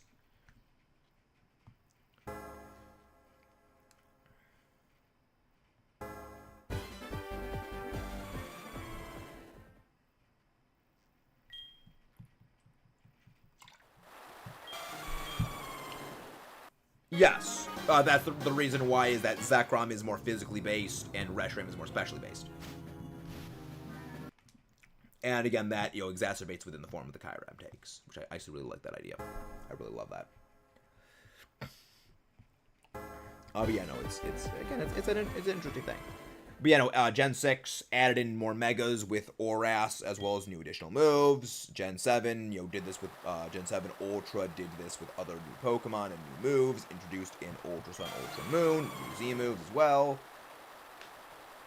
The idea of Generations has basically been game-ended ever since Generation 4 first rolled off the shelves. You know, rolled off the assembly line.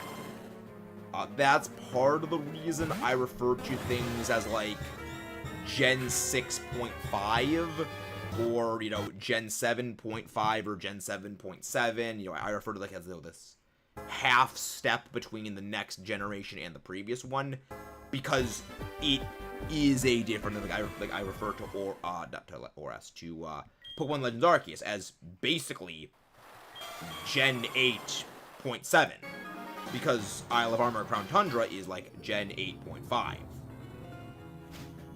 would say the theme for all types of... Yes, that's more so they follow what their move's stat orientation is. You know, they have a focus, a stat focus. Good would tell us, actually, if you go to the Bulbapedia page, they have the average stat spread of a fully evolved fighting dragon, normal fighting water, ice, bug, poison type Pokemon. And for a lot of them, there are very strong correlations. Like, you look at fighting types, I think it's like the average fully evolved fighting types physical attack stat is like 120 or something like that. And it's like average battle attack is like 60 something or like 70 something. It's hilarious. Water is like, you know, fairly, you know, it's not like, you know, overly specialized because water is the most populous type. But, you know, that is very true. You know, physical attackers tend to lean very, very correlated into physical attack. Rock types and steel types tend to be very correlated into physical defense. That is very true. That is a very, very true alignment. That's your dragon tend to be focused on offense more than anything else. It's a very interesting thing, and I actually really like looking them up and just seeing what they look like and change. I wish that there was a thing where it was throughout the generations to see them, because that would be fun to look at. But I mean, it makes sense that I don't have that. It's gonna be a little complicated. That would be a frickin' heckin' complication. That would be a frickin' heckin' complication. And again, don't forget to subscribe for more and leave a like on the stream. Because that is a very, very, very, very strongly correlative thing. I think correlation is probably better than theme. The Archbagon gonna train the Rogue Blaster. Nice. Bacon. Baby bacon dragon. But yeah, no, this was fun. I guess we'll go find out if we go raid. Cause again, I feel like it's gonna take some time for the algorithm to like line up for these streams. It's gonna take some time. Cause the Ogre Owl streams never really did super well to begin with. They did decent sometimes. But yeah. As long as we don't go negative, we're good. As long as we don't go negative, we're fine.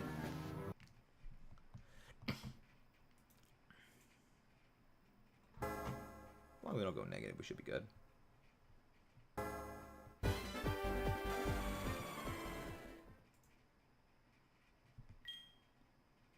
Who do we raid?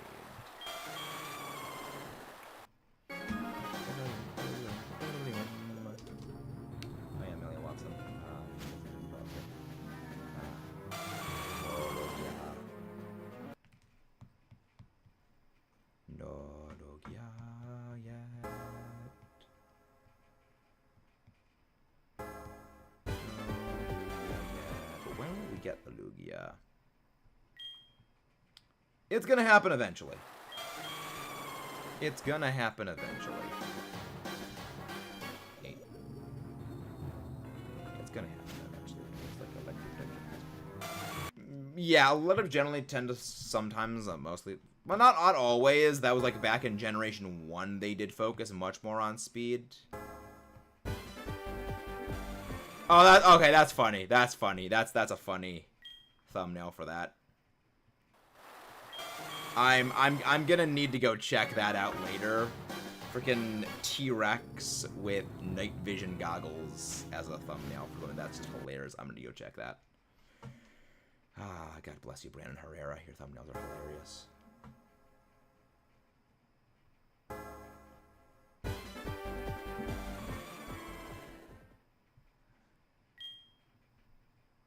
yeah, it's gonna be something.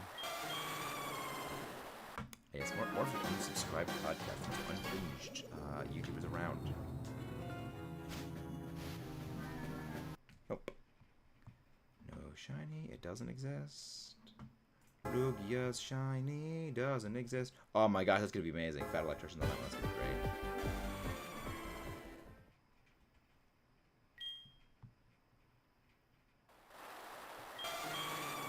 I haven't seen anything VTuber lately other than Neo doing it. Oh, you poor naive little youngling, Neo. You poor naive little youngling. There are many dark things stirring within the VTuber sphere, oh game. There are many dark things. Hello, Kramer, how you doing? No, I like Lugia's battle theme in this game. I vastly prefer Ho-Oh's battle theme. Yeah, I think Ho-Oh's is a lot better and more fitting. But I do kind of like Lugia's. I don't think it's bad.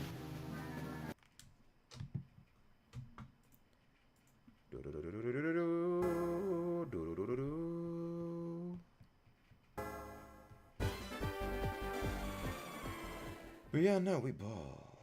Dialga shiny. Never existed. The game's back. I can't get a Dialga game, and it looks so shiny. Shinies don't exist. Shinies don't exist, friends. They are a lie.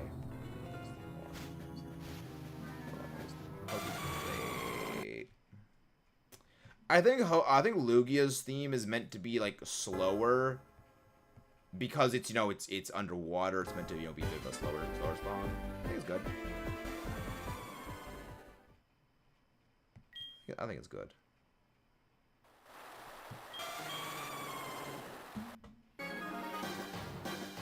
Who does we raid? Who does we raid? That's the real question. Oh yeah, no. But yeah, no. Neo. There's been a lot of like crazy things happening in the VTuber scene. Like there's some stuff that has been happening. Unfortunately, within like Iron Mouse, even Zentrea, like the biggest of big Shoujo ones are not immune to like what's been happening, and it's kind of horrible. Like I don't know why, but it kind of seems like there's almost like a crosshairs on the head of every single VTuber. You know, Corpo and Indie.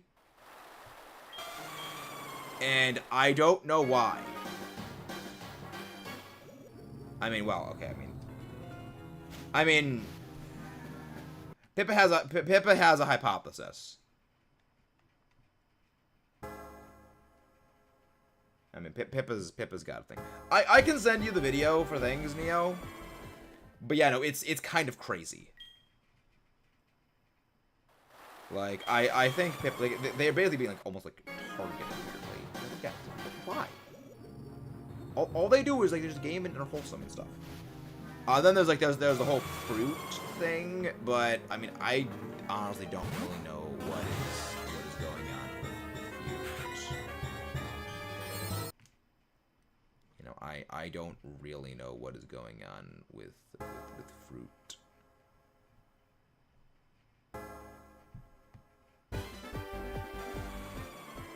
Yeah, it's very, very weird. It's very weird. Oh boy, yo. Oh boy, yo. I hope so as well, but like again, it's like thermonuclear stuff is going on with it. It's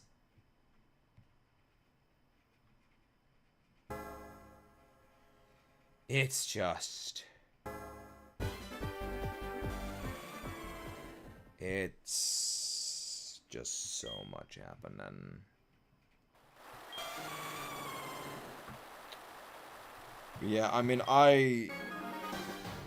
it's weird. It's really weird. But hopefully stuff will work out for the best.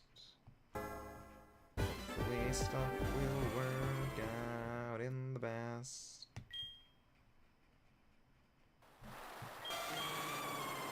But yeah, no, it's good. Oh, well, it's good. Hopefully.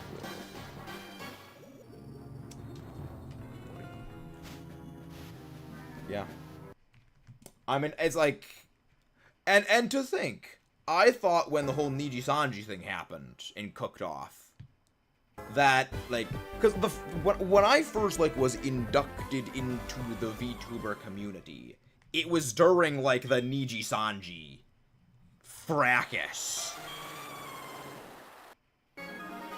Like, like, the Niji Sanji fracas is, like, when I was, like, first made aware of the VTube community. I mean, I always knew VTubes were a thing, but I didn't, like, know about, like, the grander, specific VTubing community at large, like, until the Niji Sanji thing happened. And I was like, okay, well, this is a freaking wild ride and a half. I don't think anything's, like, gonna, I didn't think anything was gonna, probably, like, top that for craziness, and then like the stuff that's been going on lately just like takes the cake and ran with it like Lex Luthor, which if you get that reference, that's based. Anyone else having a problem where they look at the Pokemon enough times to reset between shiny and starts to morph into the color for some reason? I've had a few times with something like that. A few times.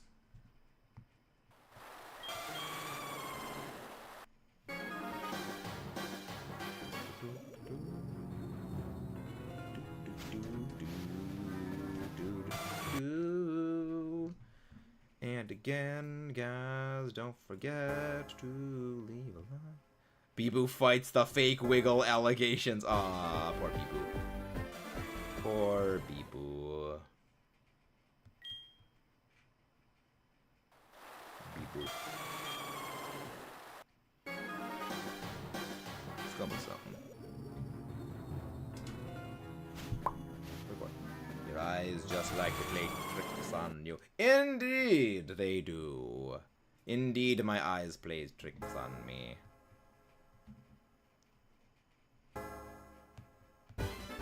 The eyes do eyes things.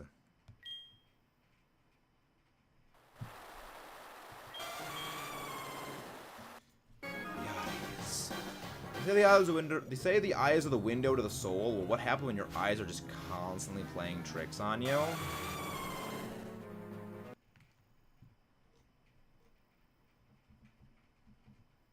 Who knows? Who knows? Man. Yeah, it's...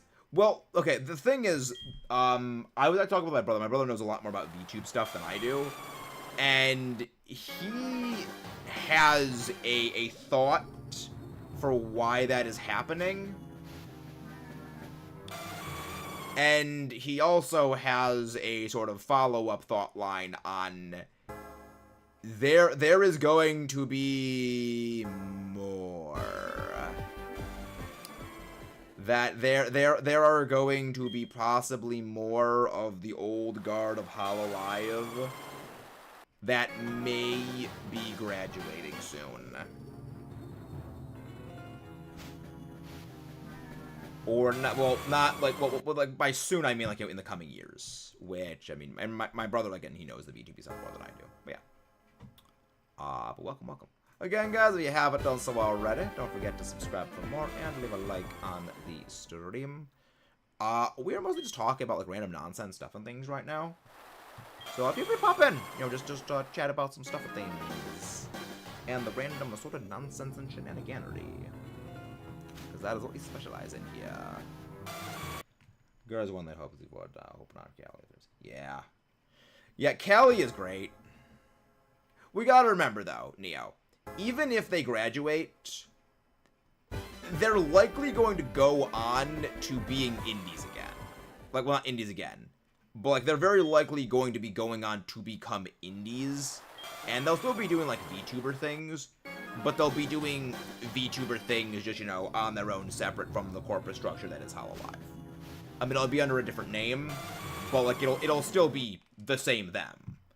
Like, a great example. Coco Kiryu. She's now, you know, believed to be Kason at the shoujo. So, you know, they just go somewhere else. And a large part of that actually deals with the nature of the specific idol culture, which is what the Hololive ones stem from.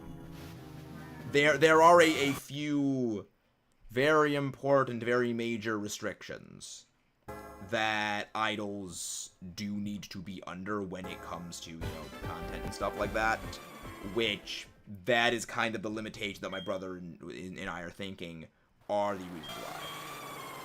There's one Dialga I think Shine Light. I mean, I know that Dialga isn't Shine Light. I've seen people get them. I know that the Dialga in BDSP ain't locked. But yeah, no, it's, yeah, it's gonna be something when it comes to this. My biggest worry is that this thing's gonna go over odds. Because, like, going over odds in this. You know, at this point, I think, you know, yeah, I mean, I have a feeling about the best thing to do is just, like, you know, just soft reset, you know, blah, blah, blah. Again, that's kind of one of the issues with me, is that I'm only doing this on Sundays. And I'm only doing it for, like 2 hours or something like on Sundays. And, you know, I enjoy it. But, you know, it is a very, very slow process.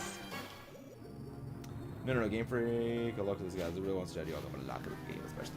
Well, I mean, Game Freak isn't the one that made BDSP. That was Ilka or iCal. I think it's Ilka. Pretty sure it's Ilka. I think it's Ilka. I don't know who we did raid though.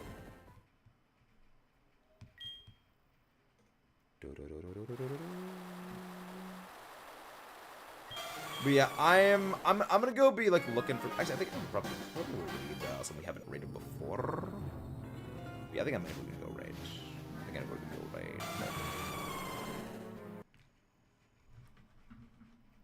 Oh no! Why the frick? Oh come on! You're not seriously doing this to me. Okay. So, this is a thing that happens sometimes with my PC, and I hate it. Where, like, the cursor will disappear on the screen for some reason. Like, it'll just, like, straight up just disappear. And I do not know why. So... that happened. So I actually just straight up cannot see my cursor right now. Which means if we get the shiny, this is gonna be freaking heckin' awkward.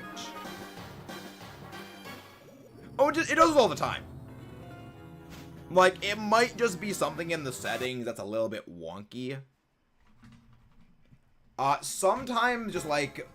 moving the thing around fast gets it back. Let me try something, actually. This could be stupid and or lead to serious consequences. There we go. Yeah, just like doing Control-Alt-Delete, it brings it back. But yeah, it just does it sometimes. I don't freaking know why it does it. But it does. And it's weird. It only started doing it, I think, a couple of months ago. But again, it's weirdly inconsistent. Oh, wait, that means the program was like... Yeah, I don't know what it is. I don't know what it is. It does it sometimes.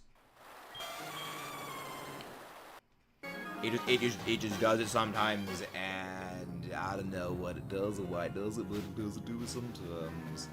It does a little bit of trolling. That is what it does. It does a little bit of trolling. Yeah. And when it comes to doing a little bit of trolling, I don't appreciate it, game. I do not appreciate the little bit of trolling. Yeah. A little bit of trolling. I don't appreciate it. What game? I don't appreciate it. Of the things that indeed does the stuff and the things. Yeah, Liz is not all F4. Liz is not all F4. Yeah, that is the thing. Yeah, I guess I don't think Jaden's done before.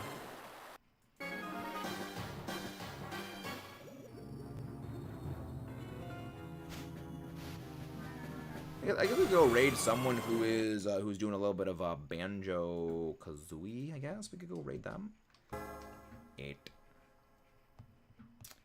I don't. I know exactly what that does, which is why I don't fall for tricks like that. Yeah, like that's the thing when it comes to streaming. You learn the tricks. You learn when people try to troll you. And it doesn't hamkin work. It's the reason why whenever people ask me, you know, the language or this language or the other language, I don't fall for it. It's also the reason why whenever, like, people say, you know, say this thing or like, say it fast, I don't do it because, like, I know you're trying to get me to say something. Or, like, they say something and I read it in my head first and I'm like, I don't do that. Like, it just doesn't work the way. It is when you try to troll creators... It's very obvious.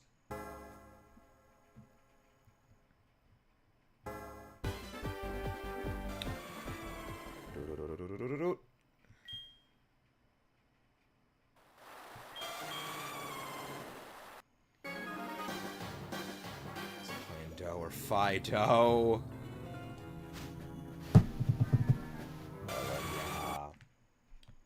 That was a lame one. Never mind that one.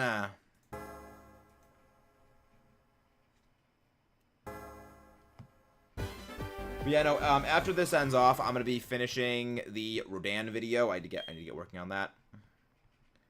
And I'll be recording that. I'll be editing it like all tomorrow. So I basically need to, I mean, the next like 2.5 hours, finish recording a video. Well, finish scripting a video.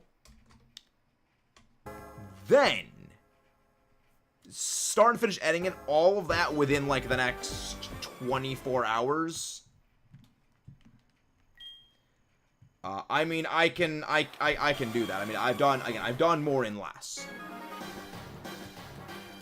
But it's gonna be something. Then I gotta get working on this stuff of things. I look forward to it. I don't know what to do with it, but yeah. Again, the Rodan video is thankfully going to be mercifully short.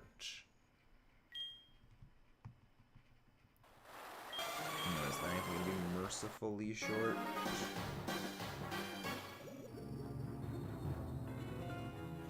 I gotta work on the thumbnail. Yeah, I'm gonna try and like not do like the total test algorithm thing, because I feel like that might be a problem with some things. But yeah, no, I got plans. I've got ideas for things.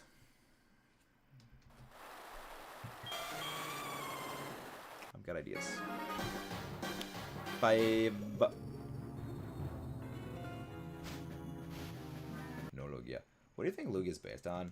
It is based on a dragon from mythology. It is based on, like, some Japanese mythological dragon. Like, some Shinto dragon, I think. I forget what its name is, but no, it is based on, like, some dragon thing from mythology. Some dragon god, I think. It is some sort of dragon god. I mean, dragons. Based. Turbo based, even. Alright, this is going to be our final encounter for the day, ladies and gentlemen. Once again, do not forget to leave a like on the stream and subscribe for more. If you are watching this in mobile view, double tap the screen and that will leave a like. Will we get a shiny? No. Alright. I will see you tomorrow, where we're going to be shiny hunting Latios. Lugia the good. Yeah, sadly, there is no shiny. We are going to go raid someone named Kine. They are doing some Banjo-Kazooie. I don't think we've ever raided them before, but we're gonna go raid them. Again, thank you all for tuning in. Have a wonderful night. It is 9:30 p.m. Well, 9:34 where I am right now. I'll see you then. I'll see you tomorrow. Have a nice day. The stream was a little bit scuffed starting out, but you know, we fluff around to find out. I'll see you then. Bye-bye. I also have to drop a link. My brain is pissed right now. Great for recording a video like this. Bye-bye.